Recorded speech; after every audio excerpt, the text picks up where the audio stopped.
SNMR Sridhar గారు రాసినటువంటి అరవింద నేత్ర 20వ భాగం. ప్రభాత భానుడి కిరణాలు మొహం మీద పడుతుంటే కష్టంగా కళ్ళు తెరిచింది నేత్ర. రాత్రి జరిగిందంతా గుర్తు రావడంతో ఒక్కసారిగా లేచి కూర్చోగానే పక్కన అరవింద్ కనిపించలేదు. అప్పుడే డోర్ ఓపెన్ అవ్వడంతో సైలెంట్గా కళ్ళు మూసుకొని పడుకుండిపోయింది. తెల్లవారుజామునే లేచే అలవాటుండడంతో అప్పటికే జిమ్ కంప్లీట్ చేసి లోపలికొచ్చిన అరవింద్కి ఒక సైడ్కి తిరిగి పడుకోవడం వల్ల వాళ్ళు జడ బెడ్ మీద నుండి కిందకి జారి నుదుటిన పడుతున్న కుంకుమ ఒక సైడ్కి చెదిరిపోయి ఒక కాలు పైకి ముడుచుకొని పడుకోవడం వల్ల విల్లులా వంపు తిరిగి నా నడుముని చూస్తుంటే బాపు బొమ్మ తన కళ్ళ ముందే నిలబడినట్టుగా అనిపిస్తుంది. తన వైపు మైమరుపుగా చూస్తూ ఆమె నడుముని టచ్ చేయడానికి చేతికి ముందుకు చాస్తే అతనేం చేస్తున్నాడో అర్థమై గట్టిగా కళ్ళు మూసుకొని ఊపిరి బిగబట్టి ఉండిపోయింది నేత్ర. చెయ్యి చాచినవాడు కాస్త ఇంచు దూరంలో ఉండగానే ఆగిపోయాడు అరవింద్. కనుబొమ్మలు ముడేసి ఆమె వైపు ఒకసారి చూసి చేతిని వెనక్కి తీసుకుని బయటికెళ్ళిపోయాడు. తను వెళ్ళిపోయాక అడుగుల చప్పుడు, డోర్ సౌండ్ వినపడగానే కళ్ళు తెరిచి నెమ్మదిగా లేచి కూర్చుంది నేత్ర. అర్థం కాని అతని వింత మనస్తత్వం ఆమెలో లక్ష్య సందేహాలను వెలికి తీస్తుంటే రాత్రి అతని ప్రవర్తన కళ్ల ముందు మెదిలి మోకాళ్లలో తలదాచుకొని కళ్ళు మూసుకుంది. అర్థమైనా నేను చేసేదేం లేదుగా. వద్దంటున్న ధారాళంగా కారుతున్న కన్నీటిని పిల్లి తడిచిపోతుంటే గట్టిగా కళ్ళు మూసుకొని తల పక్కకు తిప్పుకోగానే కోపంగా తన ఫేస్ని తన వైపుకు తిప్పుకొని కసిగా ఆమె పెదవులు అందుకోవడానికి ముందుకొచ్చిన అరవింద్ ఏమనుకున్నాడో ఏమో తెలీదు కానీ విసురుగా ఆమె ఫేస్ని పక్కకు తోసేసి మరోవైపుకు తిరిగి పడుకుండిపోయాడు. నిన్న ఒక్కరోజు రెస్ట్ ఇచ్చాడు. ఈరోజు మళ్ళీ తన శరీరం హోనం కావాల్సిందే అనుకున్న నేత్రకి అతనలా వదిలేసి దూరం జరగడం ఆశ్చర్యాన్ని కలిగిస్తే అర్థం కాని అతని మనస్తత్వాన్ని ఎలా తీసుకోవాలో అర్థం కాక సైలెంట్గా మరోవైపుకు తిరిగి ఆలోచనలతో ఎప్పటికో నిద్రపోయింది నేత్ర. రాత్రి జరిగిందంతా గుర్తురాగానే అరవింద్ మనస్తత్వాన్ని అంచనా వేస్తూ అలానే కూర్చుండిపోయింది. ఫ్రెష్ అయి బయటికి వచ్చిన అరవింద్ని చూసి భయంగా లేచి నిలబడింది. తల తుడుచుకుంటూ తన దగ్గరికి వచ్చి, చూడు, నాకు ఏ విషయాన్ని పదే పదే చెప్పే అలవాట్లేదు. నువ్వు నా భార్యవే, బట్ నా దృష్టిలో మాత్రం పని మనిషివే. నువ్వు నాకు నచ్చినట్టే ఉండాలి, నచ్చిన పనే చెయ్యాలి. నన్ను కాదని ఎవ్వరికి ఫోన్ చేయడం కానీ ఈ ఇంటి గడప దాటి బయటికెళ్ళడం కానీ చేయడానికి వీల్లేదు. కాబట్టి నోరు మూసుకొని రెస్పాన్సిబిలిటీ ఉన్న భార్యగా నా ఇష్టాయిష్టాలేంటో నేనెప్పుడు ఎలా ఉంటానో అర్థం చేసుకొని దాని ప్రకారంగా చెయ్యి. లేదంటే నా చేతి దెబ్బ ఎలా ఉంటుందో రుచి చూసావు కదా. ప్రతి క్షణం నీకు ఇలాంటి పనిష్మెంట్లు వస్తూనే ఉంటాయి. అండ్ వన్ మోర్ థింగ్, నువ్వు మాట్లాడాలి అనుకుంది రాత్రితోనే అయిపోయింది. నా ముందు ఇంకోసారి నోరు తెరవడానికి ప్రయత్నించకు, అర్థమైందా అని కోపంగా చెప్తుంటే నోరుంది కదా అని ఇష్టం వచ్చినట్టు మాట్లాడుతున్న అరవింద్ మాటలకి కోపం కట్టలు తెచ్చుకున్నా కళ్ళు మాత్రం పైకెత్తి అతని వైపు కోపంగా చూసింది. ఏంటే ఆ చూపు? నీ చూపుకి ఇక్కడ బెదిరిపోయే వాళ్ళెవ్వరూ లేరు. నేను చెప్పింది అర్థమైందా లేదా అని పళ్ళు బిగబట్టి చెప్తుంటే అతని గొంతుకు ఉలిక్కిపడి, అదేం లేదండి, ఇక నుండి అన్నీ మీరు చెప్పినట్టుగానే చేస్తానంటుంటే ఎంతవరకు అది చూస్తాను. లేదంటే నా చేతిలో నీకు పనిష్మెంట్లు మాత్రం పడుతూనే ఉంటాయి. త్వరగా వెళ్ళి వేడివేడిగా కాఫీ తీసుకురా. సరేనని తలూపి వెనక్కి తిరిగి అరవింద్నే చూసుకుంటూ వెళ్తుంటే గో ఫాస్ట్ అని గట్టిగా కసరడంతో హా అంటూ భయంతో పరుగులు పెట్టింది నేత్ర. లేవగానే కిచెన్లోకి పరిగెడుతున్న నేత్రని చూసి ఏం జరిగిందో ఊహించుకుని మొహాలు చూసుకున్నారు మోహన్ రావు, రాధమ్మలు.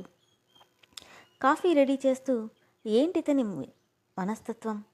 మొదటి రోజు నా శరీరాన్ని చిత్రవద చేశాడు.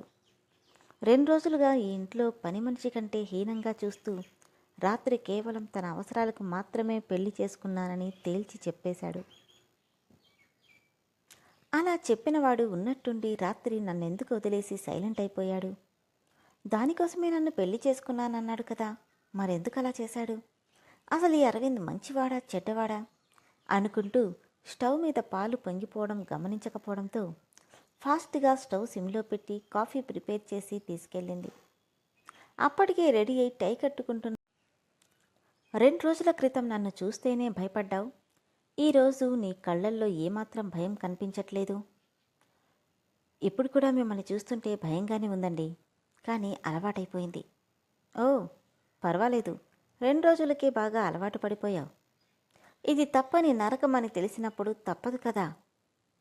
సర్కాస్టింగ్గా నవ్వుతూ, గుడ్, ఇలానే తించి ఆటోమేటిక్గా అలవాటు పడిపోతావు అని నవ్వుతుంటే ఆ నవ్వుకి కట్టలు తెంచుకునే కోపం వచ్చి పంటి బిగువన ఆ కోపాన్ని అదిమిపెట్టింది నేత్ర. తన చేతిలో కప్ తీసుకుని సిప్ చేసిన అరవింద్ కోపంగా, ఏంటిది? కళ్ళు మాత్రం పైకెత్తి, ఏమైందండి? షుగర్ ఏది? ఓ అదా, మీకెటు కరెక్ట్గా వేయకపోతే నా చెంపలు వాయి కొడతారు కదా, అందుకే షుగర్ వేయకుండా మీకోసం షుగర్ డబ్బా తెచ్చా అంటూ పక్కనే తెచ్చిపెట్టిన షుగర్ బాక్స్ చేతికిస్తూ, ఎంత కావాలో అంత మీరే వేసుకోండి అనగానే, ఏంటే తమాషాగా ఉందా? ఇందులో తమాషా ఏముంది? నన్ను టార్చర్ పెట్టాలని డిసైడ్ అయ్యారు. అప్పుడు నేనేం చేసినా మీకు నచ్చదు. నేనెలా చేసినా నన్ను కొడతారు. చేసి కొట్టించడం కంటే చెయ్యకుండా కొట్టించుకోవడం బెటర్ కదా, ఏమంటారు? అనగానే కప్పు విసిరి కొట్టి తన గొంతు పట్టుకోవడంతో నేత్ర చేతిలో ఉన్న డబ్బా జారిపోతే ఊపిరి ఆగిపోతుందేమో అన్న తన చేతి పట్టుకు కష్టంగా బుద్ధి తీసుకుంటూ అతని చేతులు విదిలించుకోవాలని ఎంత ప్రయత్నిస్తున్నా తన వల్ల కాక కళ్ళు తెలేస్తుంది నేత్ర. ఏంటే నాతో ఆటలుగా ఉందా? నేనేంటో